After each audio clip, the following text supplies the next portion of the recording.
ahora estamos de vuelta y nos vamos al Ecuador como les había indicado para hablar con Jacqueline Cujilema. Buenas noches, Jacqueline, gracias por estar con nosotros. Maite, muy buenas noches. Personas que están sintonizando en este momento Diálogo Abierto. Como tú lo comentas, Ecuador vuelve nuevamente a lamentar el fallecimiento de otra figura pública, en este caso de Fernando Villavicencio, de 59 años de edad, la tarde de hoy.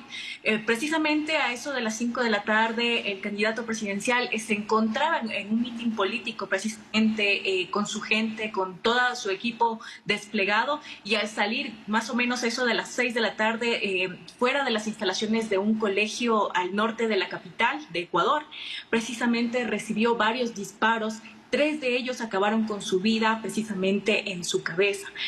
Bueno, como te comentaba, al inicio de esta campaña electoral, que estamos ya previo a los comicios de Ecuador 2023, que está previsto para este 20 de agosto, precisamente los candidatos que están postulando para la presidencia de este año recibieron por parte del Consejo Nacional Electoral todo este despliegue de seguridad ante este suceso del último hecho que acabó con la vida del alcalde de Manta, precisamente el mes anterior.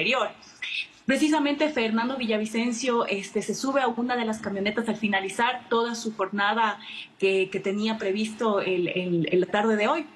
Y ahí es cuando dentro de estas personas que se encontraban presentes en este evento, pues 2 personas fueron detenidas presuntamente por este hecho lamentable. 9 resultaron heridas, entre ellos una candidata a asambleísta por parte de su partido político, y también 2 policías. Cabe recalcar también en esta situación que uno de los presuntos autores de este crimen fue abatido en esta zona, y pues ahora en este momento también el presidente Guillermo Lasso se encuentra con un comité de seguridad para evaluar todos los temas que se van a abordar para esclarecer este hecho que lamentablemente acaba con una figura pública, como tú lo habías comentado. Fue sindicalista, periodista investigativo y asambleísta hace poco, y que ha destapado muchos casos de corrupción que han vinculado precisamente petroleras dentro de los gobiernos del expresidente Rafael Correa, Lenín Moreno, y también del presidente actual Guillermo Lasso. Estos casos que han venido desarrollándose también por parte de Villavicencio en su profesión, ha recibido varias amenazas. Hace poco, el año anterior, también denunció que en su vivienda había recibido algunas amenazas, disparos, y ante este hecho también, pues él decía hace pocas semanas durante una campaña que él no tenía miedo, ya se había enfrentado a lo peor, y por eso también le habían sugerido también que utilizara un chaleco antibalas, pero él se había negado precisamente para lo que comentaba en esta campaña, que él ya estaba preparado para todo. Este hecho completamente también ha frenado el debate presidencial que se tenía previsto para esta semana.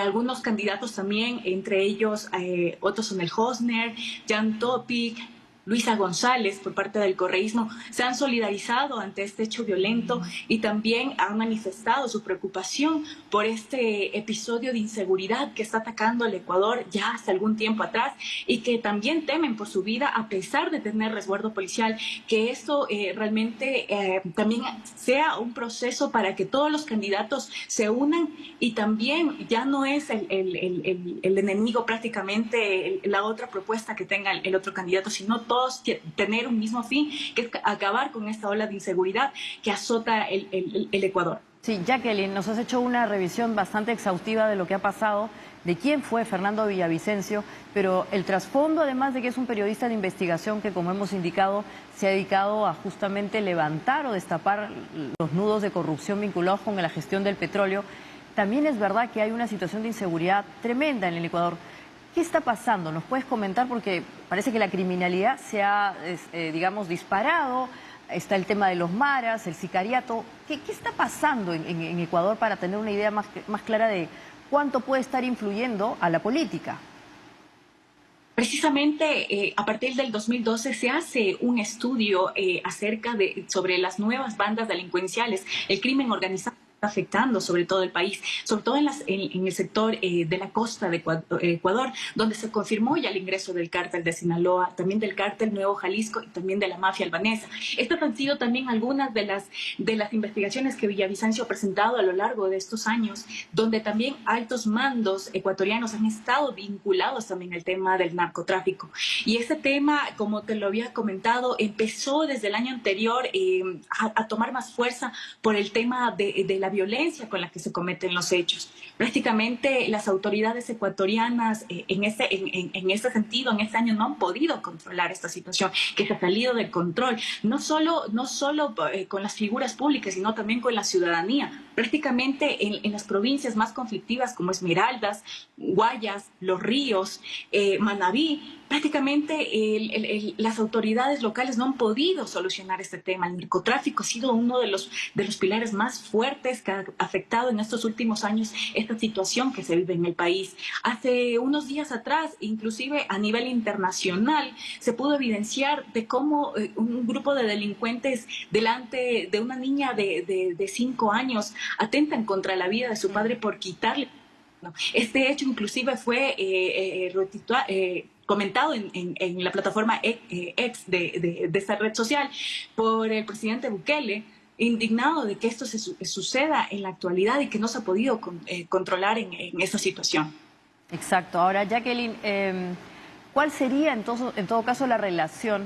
Ahí estamos, Jacqueline. ¿Cuál sería la relación en todo caso entre estas mafias y el deseo de matar al señor Villavicencio? Habíamos dicho que él ha investigado mucho la corrupción en el sector del petróleo y directamente, como has mencionado, en el gobierno de 3 presidentes importantes, Correa y bueno, en fin, hasta el último. Pero ¿cómo así se relaciona con el tema de la delincuencia? ¿Qué incentivos habrían para que se dé esta situación, planteando una hipótesis? Bueno, mira, el tema ya venía hace algún tiempo atrás de algunas amenazas que ya había recibido Villavicencio. Justamente en una entrevista en la mañana, él comenta sobre su plan de seguridad que implementaría en caso de ganar las elecciones del 2023. Precisamente hablaba de un centro de rehabilitación ubicado en la Amazonía de Ecuador y todas esas intenciones que tenía prácticamente. Pero ya hace algún tiempo, cuando él estuvo de legislador y encargado del Parlamento de corrupción, de estos casos que tenía en mente sobrellevar, prácticamente ya había recibido algunas amenazas. Entonces, no, yo creo que este era el momento, el escenario que se prestaba, como él lo decía anteriormente en unas entrevistas a medios locales ecuatorianos, que ya tenía amenazas, que ya le habían querido prácticamente ya silenciar, por estos casos que ya tenía sobre todo. Entonces, yo creo que este escenario ya lo venían ya analizando prácticamente con la finalidad de que estudiaron sus pasos, viendo cuál era el momento de atacar y acabar con su integridad. Exacto. Y como has mencionado, esto paraliza el debate político en este momento vinculado a la campaña. Obviamente, tienen que tomarse medidas urgentes. ¿Qué sabes entonces de la situación? ¿Qué es lo que procede? ¿Hacen una investigación? ¿El presidente también se ha planteado justamente que se dé algún tipo de respuesta a esta situación? Sí, como te había comentado, al momento hay 2 personas, bueno, una persona que está detenida y la otra durante este acto que ocurrió en horas de la tarde, prácticamente también recibió unos impactos y que acabaron con su vida, uno de los presuntos sospechosos. Ahora en este momento se encuentra reunido el presidente Lasso con un comité de seguridad para evaluar todas estas medidas que van a tomar en las próximas horas, el día de mañana. Recién hace pocos minutos fue trasladado el cuerpo de Villavicencio hacia la morgue para las pericias correspondientes sobre su deceso y además esa zona ubicada al norte de la capital está siendo precisamente levantado todos los hechos que se puedan reunir para esclarecer esta situación que lamentablemente enluta nuevamente, sobre todo también para el periodismo investigativo ecuatoriano. Exactamente. ¿Y qué va a pasar con la candidatura? En la medida en que él fallece, ¿quién sucedería al señor Villavicencio en su postulación? ¿Sabes más o menos cómo sería ese tema? ¿Cómo se arreglaría?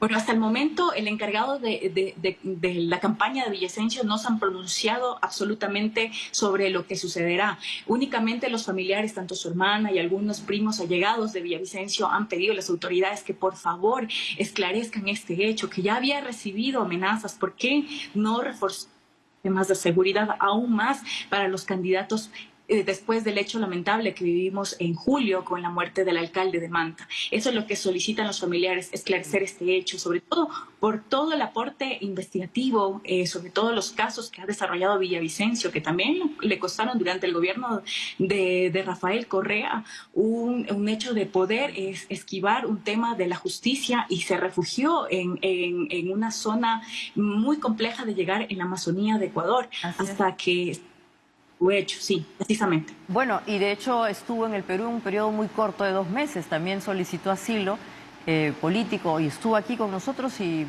obviamente es doloroso, ¿no? El Instituto de Prensa bueno, y Sociedad, el IPIS, colaboró en ese proceso aquí en Lima y obviamente es doloroso, pero también nos llama tremendamente la atención el nivel de violencia política que puede haber ahora allá en Ecuador. Muchas gracias, Jacqueline, por tu participación en Diálogo Abierto y seguramente será hasta otra ocasión.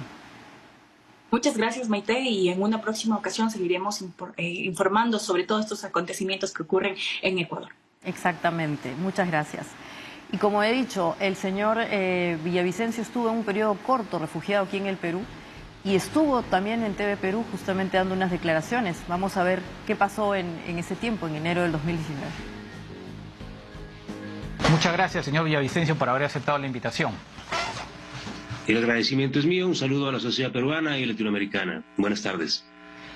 Antes, una pequeña curiosidad. Usted es del Partido Socialista Ecuatoriano, además creo que el único miembro en una asamblea, por lo demás, bastante fragmentada, como la nuestra.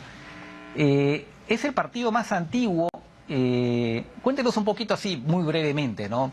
Para introducir lo que es ese Partido Socialista Ecuatoriano. Bueno, yo vengo de una alianza electoral, yo soy periodista de profesión, y vengo de una alianza electoral de un partido de centro que es Concertación con el Partido Socialista, que es un partido histórico, el partido más antiguo del socialismo ecuatoriano. Por eso, pues, eso mismo cuestiona el hecho de que en este proceso de investigación, en el caso Alex Saab, me pretendan vincular con la derecha colombiana, con la derecha ecuatoriana, y mucho menos con el imperio norteamericano, como llaman ellos, acá los correístas y chavistas, ¿no? Y el expresidente Correa obviamente ha reaccionado desmintiendo todo, diciendo que esto es un show, que esto es una cosa cantinflesca. Tengo que recordar al público que ya Correa ha sido condenado en ausencia, me parece que a 8 años de cárcel por un caso de corrupción. ¿Qué le parece esta reacción del señor Correa? Bueno, él todo dice que es persecución política. Él está preso gracias a una investigación mía. Arroz Verde, el caso Sobornos, que devino en un juicio por cohecho.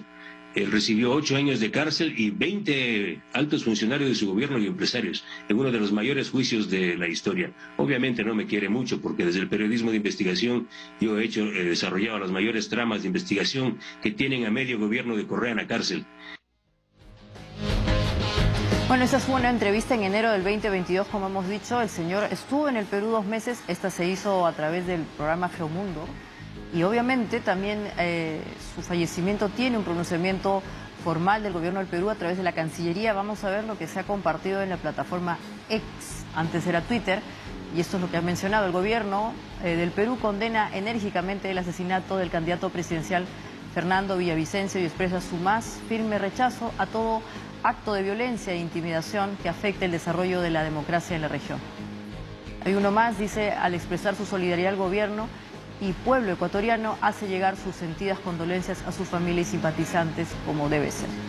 Sí, es dramático y evidentemente también ha sido casi hollywoodense la situación tremenda, terrible, terrible, la forma en que hemos podido presenciar justamente la muerte en tiempo real, gracias justamente a estas plataformas digitales.